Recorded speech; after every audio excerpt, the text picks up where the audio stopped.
Você tem 19 anos, não tem futuro, mora numa favela onde as ruas não têm nome e as casas não têm número. Sua mãe vende tamales numa esquina quente. Seu pai sumiu quando você tinha 6 anos.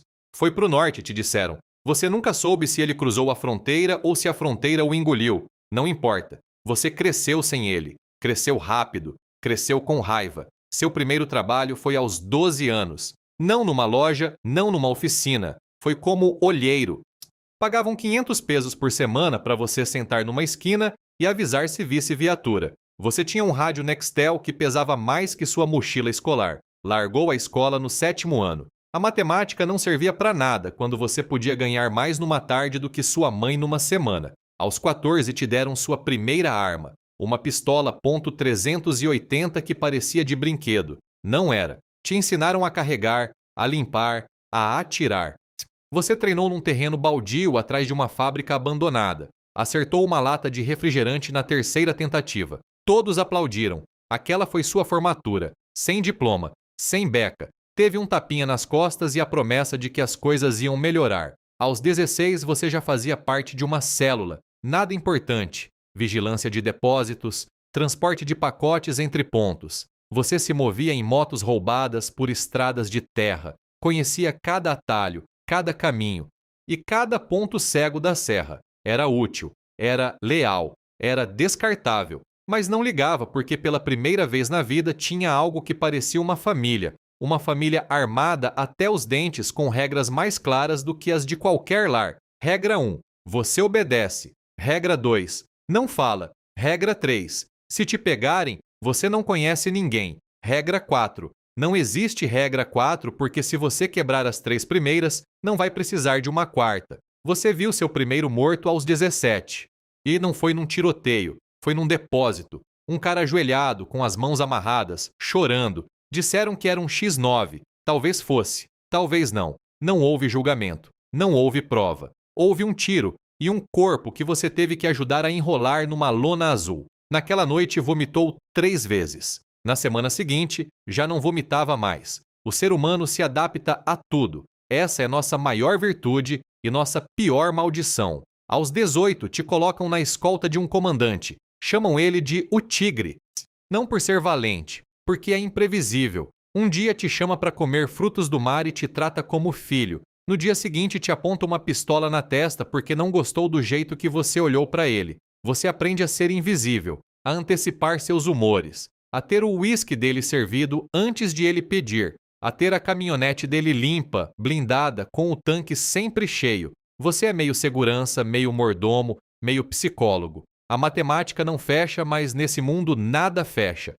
Então acontece o impensável. Prendem o Júnior, o filho do chefão. Pegam ele numa operação conjunta entre militares e agentes federais. Tiram ele de uma casa na cidade como se fosse um criminoso qualquer. Algemado, com a cabeça baixa, enfiado numa caminhonete do exército. As fotos saem em todos os noticiários. O governo se parabeniza. Um golpe histórico contra o crime organizado. Eles não sabem o que acabaram de provocar. Não têm a menor ideia. E a ligação chega às 3h47 da tarde. Seu rádio ganha vida com uma única frase.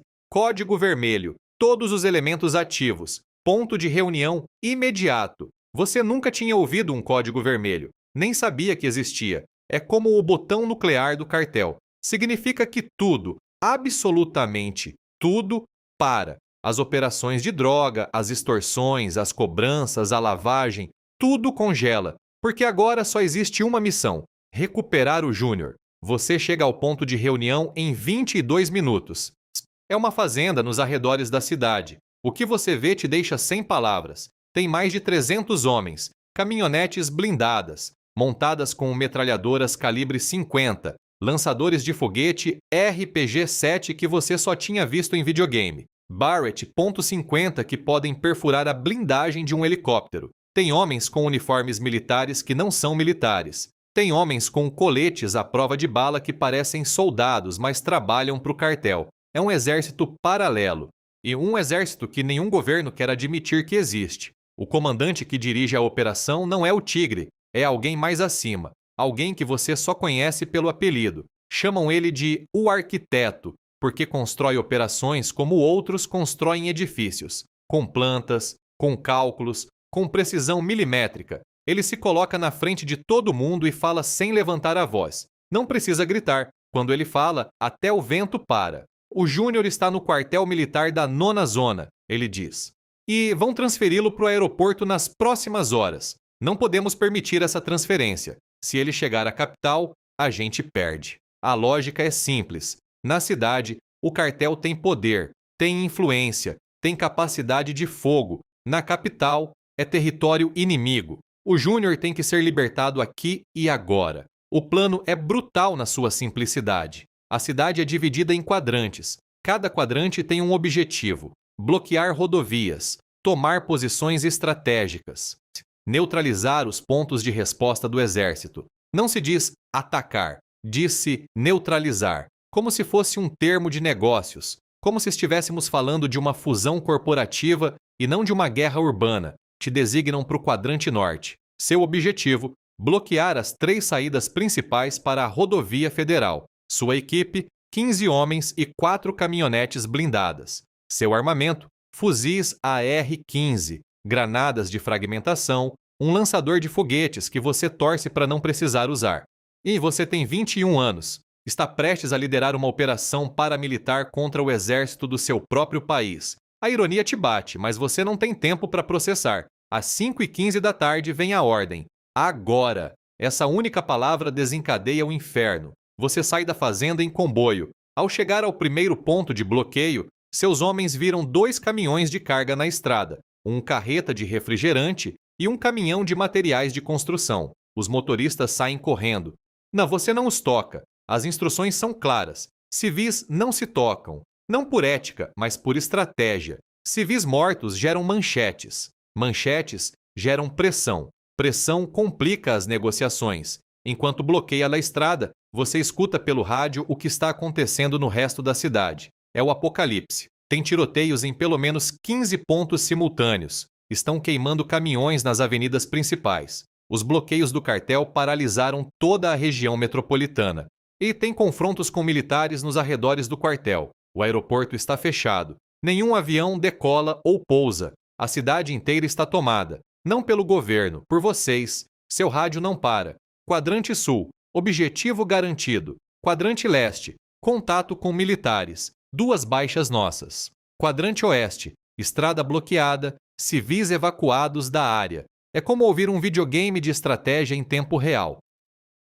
Só que os pontos vermelhos no mapa são pessoas de verdade, e as explosões que você escuta ao longe não saem de uma caixa de som. Na sua posição, chega uma patrulha militar. 3 Humvees com soldados jovens que parecem tão assustados quanto você. Você tem vantagem numérica e de posição. Eles sabem. Você sabe. Tem um momento eterno onde os 2 lados se encaram. Armas levantadas, dedos nos gatilhos, corações batendo a 200 por minuto. O suor escorre pela sua espinha. Se você atirar primeiro, isso é um assassino de soldados. Se eles atirarem primeiro, você é um cadáver. Ninguém atira. Os soldados recuam lentamente. Não estão preparados para isso. O treinamento deles é para combater guerrilheiros na serra, não para uma guerra urbana contra um inimigo com armamento melhor e mais determinação. Passam 2 horas, as mais longas da sua vida. Cada minuto é uma eternidade de adrenalina, medo e uma euforia estranha que você não quer admitir.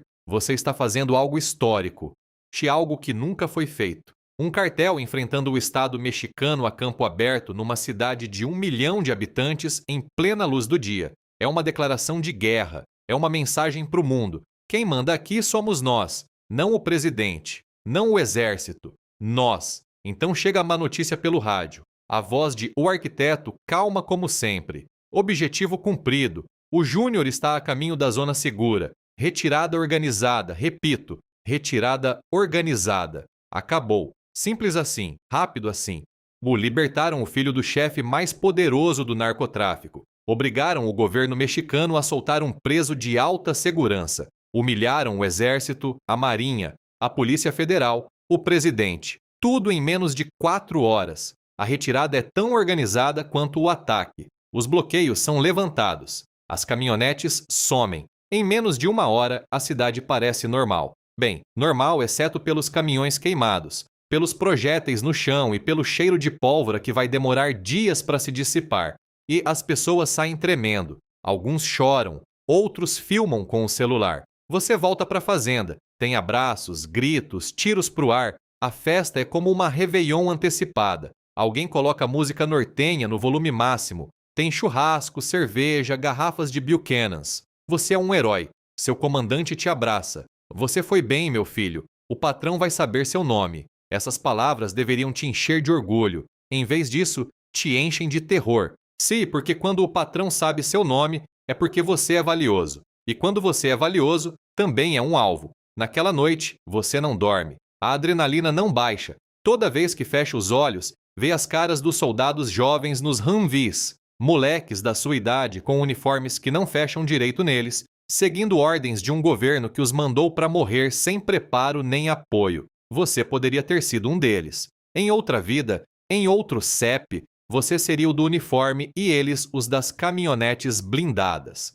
E a única diferença entre um soldado e um sicário é a geografia do nascimento. Os dias seguintes são caos político. O presidente aparece na televisão para explicar o inexplicável. Foi uma decisão para proteger vidas civis, diz. Tradução: a gente foi derrotado e não quer admitir. Os jornais do mundo inteiro publicam a notícia. A imagem de um governo de joelhos diante do narcotráfico. É a maior humilhação do Estado mexicano em décadas. E você estava lá. Você tornou isso possível. Você, um moleque de favela sem nome, sem educação formal, sem futuro visível, participou da operação que colocou de joelhos uma nação. Mas a vitória tem consequências. O governo precisa demonstrar que ainda tem poder. Operações militares em massa, blitz em cada esquina, drones 24 horas. O exército está furioso e quando fica furioso não distingue combatentes de civis. Sua favela é vasculhada 3 vezes. Suspeito significa pardo, jovem, pobre, ou seja, todo mundo. Você se esconde na casa de uma tia em outra cidade, sem telefone, sem rádio, sem contato, dorme num colchão no chão, come feijão e tortilha. É como voltar a ter 12 anos, só que agora você sabe operar um lançador de foguetes e tem pesadelos que não tinha antes. Passam 3 semanas. As coisas esfriaram. O governo declara vitória em algo que claramente não foi uma vitória. Prendem alguns comandantes intermediários que o cartel sacrifica estrategicamente. E bodes expiatórios que servem para o presidente aparecer na foto. O cartel os substitui em 48 horas. É como podar uma árvore. Você corta um galho e brotam 3. Você se reincorpora, mas tudo mudou. Antes da operação, você era mais um elemento. Um soldado de baixo escalão num exército informal. Agora é um veterano. Tem respeito, tem patente. Te promovem a chefe de célula. 30 homens sob seu comando. Seu próprio território. Sua própria folha de pagamento. E você ganha 80 mil pesos por mês. Mais que um médico. Mais que um engenheiro. Mais que o diretor da escola que você abandonou. O dinheiro é bom. O poder é intoxicante. A sensação de que 30 homens fazem o que você manda sem questionar é algo que nenhuma droga consegue replicar. Mas o poder vem com responsabilidades que ninguém te explicou. Agora é você quem decide. Quando alguém rouba produto, é você quem determina o castigo. Quando um negócio se recusa a pagar a taxa, é você quem manda o recado. Quando um rival invade seu território, é você quem responde. Cada decisão tem consequências irreversíveis. Não tem botão de desfazer. Não tem segunda chance. O erro se paga com sangue, seu ou de alguém. Seu primeiro problema sério chega em 2 meses. Um dos seus homens vira viciado em crack. Fala demais. Fica violento com civis. As regras são claras. Você manda chamar ele. Ele aparece tremendo, com os olhos fundos. Foi seu amigo. Cresceram juntos. Jogavam bola no mesmo terreno baldio. Você o manda para uma reabilitação. É um eufemismo e os dois sabem. Você não o vê mais. A mãe dele pergunta por ele na venda da esquina. Ninguém responde. O sucesso da operação te dá uma reputação que você não buscou. Outros cartéis te conhecem. O governo te tem numa lista. Seu nome, ou melhor, seu apelido, aparece em relatórios de inteligência. Te chamam de o novato porque você participou sendo quase criança. É um apelido que você odeia porque soa inofensivo. mas que todo mundo respeita porque sabe o que você fez. A violência escala, sempre escala. Essa é a lei fundamental do narcotráfico. O que hoje é suficiente, amanhã é insuficiente. A operação demonstrou que o cartel pode desafiar o Estado, mas também demonstrou que outros cartéis rivais precisam responder ou parecer fracos. Estoura uma guerra territorial que deixa dezenas de mortos por semana. Seu quadrante norte vira zona de guerra. E confrontos semanais, emboscadas, carros-bomba, coisas que antes só aconteciam no noticiário, agora acontecem na sua rua. Você perde homens. É a parte que ninguém te preparou para lidar. O primeiro morto da sua célula se chamava Christian. Tinha 18 anos. Gostava de anime e sonhava em ir para o Japão. Uma bala perdida numa emboscada. Pegou no pescoço. E ele sangrou até morrer em 3 minutos no banco de trás de uma caminhonete enquanto você dirigia a 160 km por hora em direção a um médico clandestino que não pôde fazer nada. O sangue dele manchou o estofamento. Você mandou queimar a caminhonete. Não porque era prova, mas porque não aguentava olhar para ela. Vem outros, cada um com nome, com história, com uma mãe que chora. Você aprende a não se apegar, a enxergar seus homens como peças de xadrez que podem ser substituídas. Ah, mas não consegue evitar completamente. São humanos, são jovens, são como você era há apenas alguns anos e estão morrendo por uma causa que não é causa, por um território que não é de ninguém, por um dinheiro que nunca é suficiente e um poder que é só uma ilusão com data de validade. Sua relação com o cartel complica. O Júnior, cuja libertação eles orquestraram, agora faz parte ativa da liderança. É jovem, impulsivo, imprevisível. Quer provar que merece estar onde está, não por herança, mas por mérito. Isso significa operações mais agressivas, mais arriscadas, mais sangrentas. Os velhos, os que estão há décadas no negócio, murmuram que o moleque vai afundar todo mundo, mas ninguém fala em voz alta. É o filho do chefe. Criticá-lo é criticar o patrão, e criticar o patrão é assinar sua própria certidão de óbito com tinta invisível. Te mandam para uma operação na fronteira, escoltar uma carga que passa por um túnel com ventilação, trilhos e iluminação LED.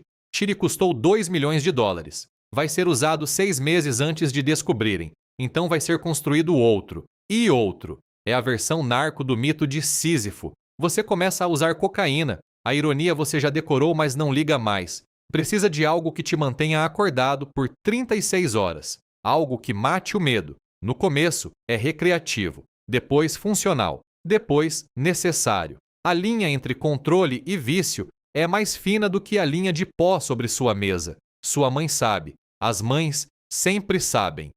Você vê como ela te olha quando chega com caminhonete nova e roupa cara. Você vê o medo nos olhos dela. Você compra para ela uma casa nova com cozinha de mármore e sala de revista. Ela não aproveita. Senta na cadeira velha vendendo tamales como se nada tivesse mudado. Porque para ela, a casa nova não é um presente. É um adiantamento de funeral. Aos 23 anos, você sobreviveu a 3 emboscadas, 2 traições internas e uma operação federal que quase te pegou.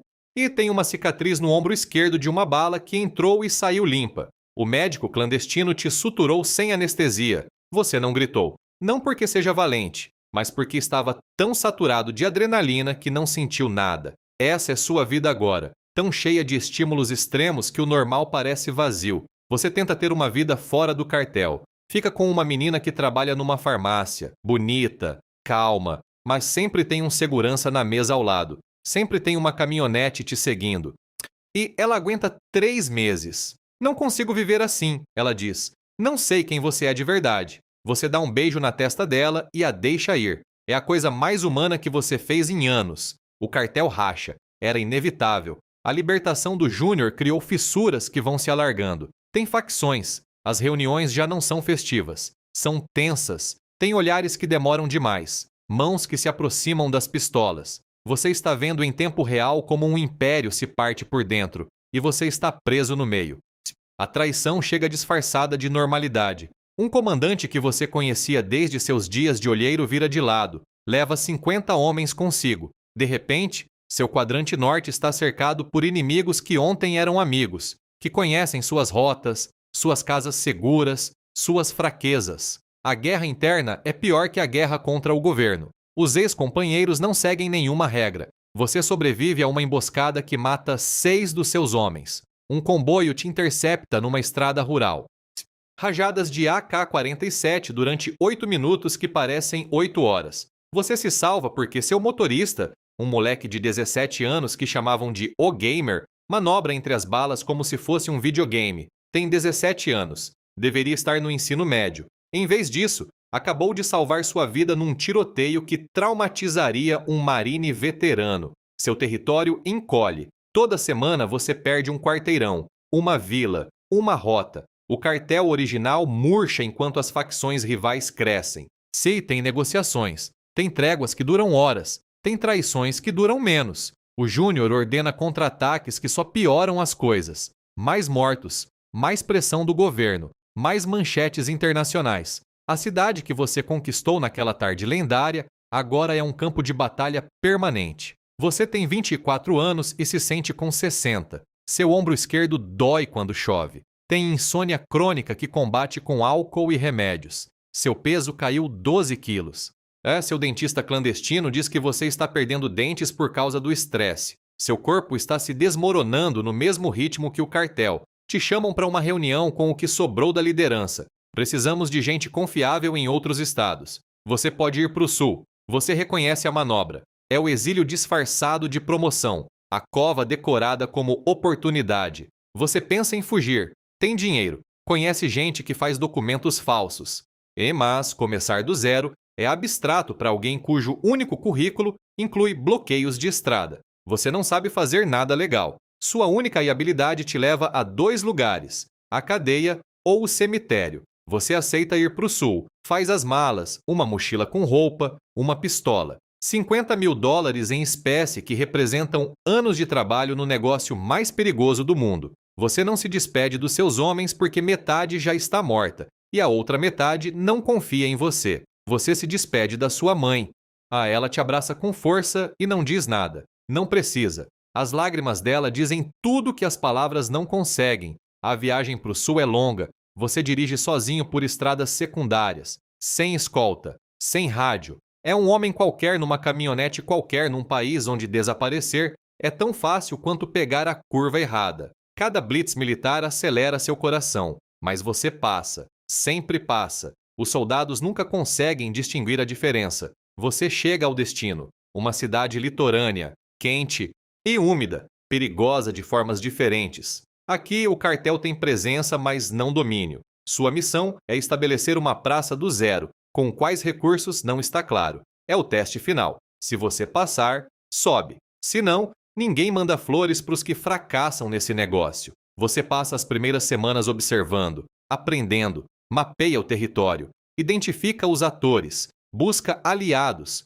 Sua experiência na operação te dá credibilidade. Você é dos que estiveram naquilo, dizem os locais. Aquele dia e aquela tarde sangrenta virou lenda, mas a lenda tem um peso que você não esperava. Você é famoso num mundo onde a fama é uma sentença. Os rivais te enxergam como troféu. As autoridades te enxergam como objetivo prioritário. A mídia publicou perfis dos participantes da operação, não com seu nome verdadeiro, mas com detalhes suficientes para qualquer um ligar os pontos. Você é um homem marcado num país onde as marcas se apagam com chumbo. Uma noite, num quarto de hotel barato, você assiste ao noticiário. Falam da operação, mostram imagens das ruas bloqueadas, das caminhonetes em chamas. Você estava lá. Aquela fumaça é sua. Aqueles projéteis são seus. E mesmo assim, você não reconhece. A versão do noticiário é limpa, com analistas de terno que explicam com palavras elegantes o que você viveu com pólvora e medo.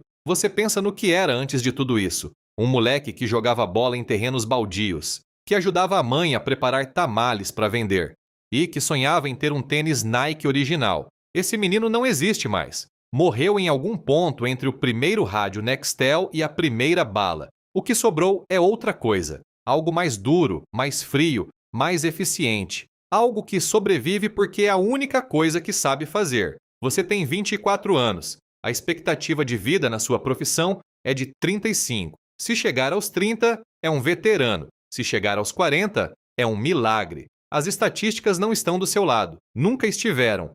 Desde o momento em que você nasceu naquela favela sem nome, Os dados estavam viciados. O sistema te falhou antes que você pudesse falhar com o sistema. E agora você é a consequência desse fracasso. Você é a estatística. Você é a manchete. Você é o fantasma que o governo precisa para justificar seus orçamentos militares e que o cartel precisa para demonstrar seu poder. Você não tem plano de aposentadoria, não tem fundo de reserva, não tem plano de saúde. E seu futuro é um conceito que se mede em semanas, não em anos. Cada manhã que você acorda é uma vitória de pirro. Cada noite que você sobrevive é um milagre estatístico. Você vive num presente perpétuo, onde o passado é um campo minado de culpa e o futuro é um horizonte que não existe. Você é o soldado do Culiacanazo, o homem que ajudou a colocar de joelhos um governo.